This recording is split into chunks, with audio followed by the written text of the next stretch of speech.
All right, what's up, everybody?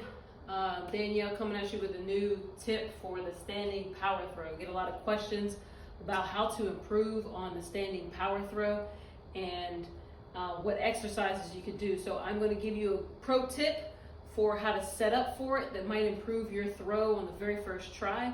And then I'm going to go into a couple of exercises that might help you build strength and power. So the name of the game is in the title of the exercise, power throw, right? So power, you have to put your feet underneath you and put yourself in a position to optimally throw a ball overhead with power, right? So a lot of that comes down to how you set up your feet and your hips. What a lot of people do is put their hips and their legs nice and wide, and that is not the most powerful position for them, okay? So what I like to say is, if you had a bag of $1 million or something like that in cash dangling above your head just out of reach, and you had one shot, right, to jump and just touch that bag, how would you set your feet up? Okay, think about that. So would you set it up this high and jump as powerfully as possible with your feet so wide? Probably not, right? Would you put them narrow and try to jump like that? Probably not either. So what I like to do is just do a couple of jumps, and wherever you land comfortably, that is probably the most powerful position that you have for your body and your mechanics to jump powerfully in the air. Now granted, you're throwing a ball backwards, right? But it's the same power position through the hips, okay?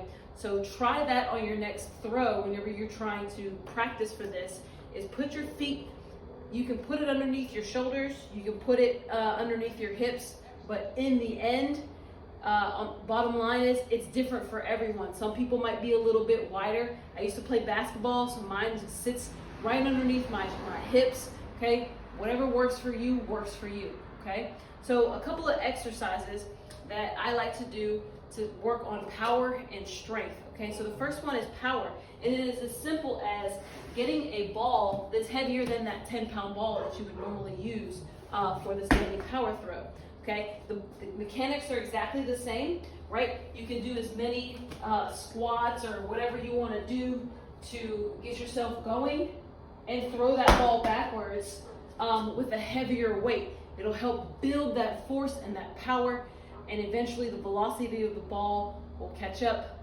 and make you go that much further, okay? So the second exercise is a deep swimmer's press, okay? So I'm gonna show you the deep swimmer's press. I filmed this earlier. So on the deep swimmer's press, you wanna keep that elbow right at a 90-degree angle, okay?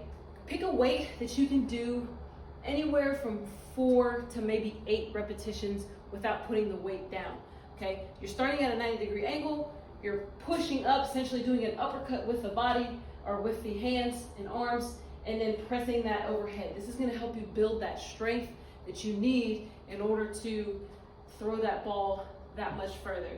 There's plenty of other tips about when to release, all of that good stuff that you can break down and do a movement analysis on, but this is one of the most common ones, is setting up the feet right.